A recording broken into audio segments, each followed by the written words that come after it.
आज हम phenyl lengthening fat grafting के बारे में बहुत से लोगों को क्वेरीज होती है, बहुत लोगों को उसके मन में एक सवाल होते हैं। उसके 3 सवालों का जवाब देंगे जो बहुत कॉमन लोग हमसे पूछते हैं। सबसे पहला सवाल है कि ये जो पिनाइल लेंथनिंग है और फैट ग्राफ्टिंग, इसका फ़ायदा क्या है?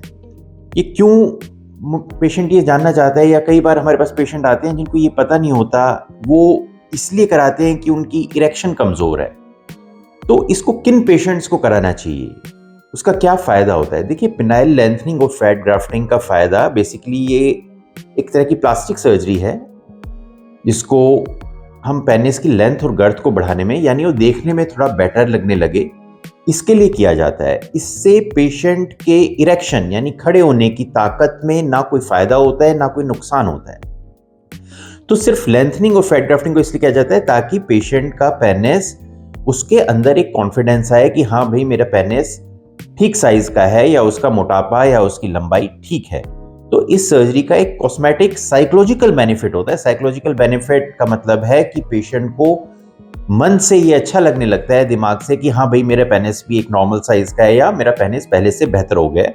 ये जरूर हो सकता है कि उस करने के कारण, कॉन्फिडेंस आने के कारण, जैसे आपको पता है कि साइकोलॉजिकल ईडी जो है, यानी बहुत से पेशेंट में इरेक्टाइल डिसफंक्शन सिर्फ उनके कॉन्फिडेंस से रिलेटेड हो जाता है कि बहुत वैसे पेनिस में जब आप डॉपलर करके देखते हैं तो पेनिस में कोई दिक्कत नहीं होती, लेकिन जब आप सेक्स करने लगते हैं ऐसे पेशेंट्स, तो वो सेक्स नहीं कर पाते। तो ये साइकोलॉजिकल ईडी है। तो ऐसे कुछ पेशेंट्स में ये बेनिफिट जरूर हो सकता है कि उनको पिनाइल लेंथनिंग और फैट ग्राफ्टिंग हो जाए, तो उनको एक मन में सेटिस्फेक्शन हो, जिससे उनकी इरेक्शन जरूर बेटर हो जाए, लेकिन वो सर्जरी से बेटर नहीं होती, उसका साइकोलॉजिकल रिलेशन होता है। तो बेसिकली ये एक तरह की कॉस्मेटिक सर्जरी आप मान सकते हैं, प्लास्टिक सर्जरी मान सकते हैं, जिसमें पेशेंट के पेनिस की अपीयरेंस को अच्छा किया जा रहा है, और उसका एक इनडायरेक्ट बेनिफिट उनकी साइकोलॉजी में होता है।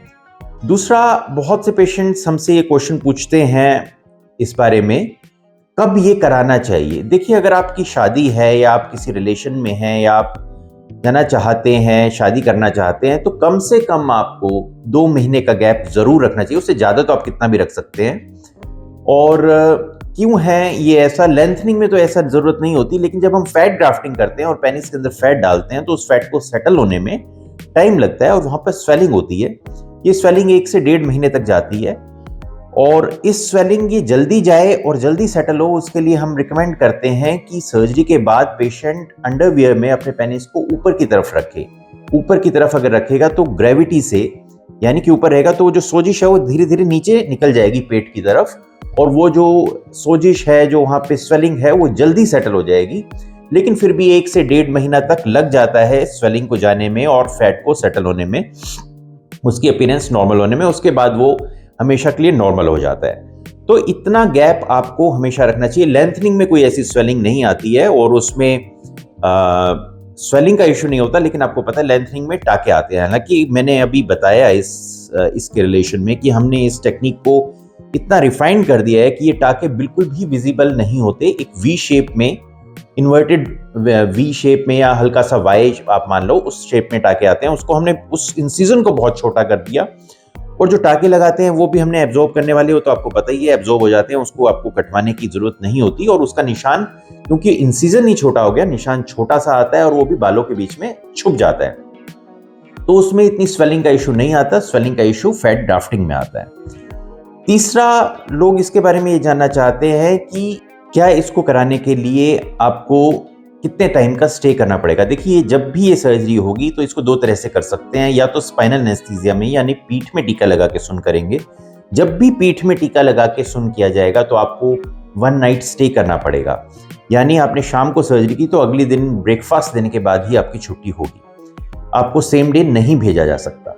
अगर हम जनरल एनेस्थीसिया यानी बेहोश करके सर्जरी करें, तो हम अर्ली मॉर्निंग सर्जरी करें तो शाम को भेजा जा सकता है। लेकिन मेरी राय है और मेरी सलाह हमेशा ये रहती है कि जब भी ये प्रोसीजर कराया जाए, कोई भी जिसमें एनेस्थीसिया दिया जाए, तो रात को स्टे करना हमेशा बेहतर रहता है। आप रात को स्टे करने के बाद अगले दिन फ्रेश हो जाते हो, आपकी थकान मिट जाती है सर्जरी की, और आराम से, क्योंकि आप पेशेंट दूर दूर से, हिंदुस्तान के सारे कोनों से आते हैं, तो हमेशा ये बेहतर रहता है कि आप रात को स्टे करें। अगले दिन आप आराम से खुद अकेले कहीं पर भी जा सकते हैं, किसी भी मोड ऑफ ट्रांसफर से ट्रैवल कर सकते हैं, रेल से, प्लेन से, बस से, कैसे भी, कोई इशू नहीं होता। इसमें अगर लेंथ और फैट ग्राफ्टिंग हम इकट्ठी करते हैं तो आपको मैंने बताया कि किसी तरह की बैंडेज नहीं रहती, निशान मैंने बताया बहुत कम आता है, सिर्फ लेंथनिंग में, फैट ग्राफ्टिंग में कोई निशान नहीं आता है, वो लेंथनिंग का निशान भी विजिबल नहीं होता है। तो ये बेसिकली 3 चीज़ें जो पेशेंट्स हमसे ज़्यादा पूछते हैं। चौथा, एक बहुत से पेशेंट हमारे पास इसलिए भी आते हैं कि हम इसके साथ साथ अगर हम सर्जरी ना करा के पी शॉट कराएं, क्या उससे लेंथनिंग हो सकती है? देखिए, पी शॉट से ये कहना कि लेंथनिंग हो जाएगी या मोटा हो जाएगा और फिर ऐसा कहे कि पी शॉट को बेच देना, कोई सही एथिकल चीज़ नहीं है, सही चीज़ नहीं है। 10 से 15% का फ़ायदा होता है लगातार। अगर आप 6 महीने हर महीने पी शॉट कराएं तो 10-1% का फ़ायदा होता है, जो कि उसमें लेंथनिंग और फैट ग्राफ्टिंग में 40-50% तक फ़ायदा हो सकता है। 40% तक तो हो ही जाता है, इसमें 10% का फ़ायदा होता है। उसकी भी गारंटी नहीं है, मतलब ज़रूरी नहीं है। उसमें तो देखिए, आप फैट डालेंगे तो फैट डलेगा, ऑफ कोर्स वो मोटा होगा, लिगामेंट काटेंगे तो लंबा होगा, लेकिन इसमें ज़रूरी नहीं है पी शॉट का किस तरह का रिस्पॉन्स है। बेसिकली लंबा और मोटा इसलिए होता है कि कुछ आपकी इरेक्शन बेहतर होने लग जाती है, वहाँ पे ब्लड सप्लाई बेहतर होने लग जाती है, तो पेनिस ज़्यादा फुलाव में रहता है हर वक्त पी शॉट से, तो उस कारण से वो ज़्यादा लंबा दिखने लगता है। और आप कराना चाहते हैं करा सकते हैं, लेकिन P shot, basically P shot की मेन इंडिकेशन है जब इरेक्शन कमज़ोर हो। लेंथनिंग और फैट ग्राफ्ट उसकी गर्थ बढ़ाने के लिए पी शॉट की तरफ हम ज़्यादा पेशेंट को पुश नहीं करते हैं, ये नहीं मानते कि उससे इतना फ़ायदा होगा। तो ये कॉमन सवाल है इसके, जो पेशेंट्स हमसे पूछते हैं कि भाई अगर हम वो लेंथनिंग और फैट ग्राफ्टिंग की सर्जरी कराना चाहते हैं। एक और बहुत डर होता है, मैंने 3 सवाल के जवाब दिए कि क्या ये सेफ है? एब्सोल्युटली सेफ सर्जरी है, इसमें किसी भी तरह का डर नहीं होता, पेन बिल्कुल भी नहीं होता। मरीज सोचता है कि कहीं पेन तो नहीं होगा। पेनिस में लेंथनिंग और फैट ग्राफ्टिंग कराने के बाद पेशेंट को बिल्कुल भी पेन नहीं होता, बिल्कुल पेनलेस सर्जरी है अगर ठीक तरह से की जाए। मतलब जैसे हम रेगुलरली हम अपने क्लिनिक में करते रहते हैं, बहुत से पेशेंट आके कराते हैं, ये पेनलेस सर्जरी है, इसमें दर्द नहीं होता। तो यही सब मैं इसके बारे में बताना चाह रहा था। अगर आपके और कोई क्वेश्चन है तो आप हमसे कमेंट करके पूछ सकते हैं। आपने अपना टाइम दिया उसके लिए बहुत बहुत धन्यवाद। Thank you.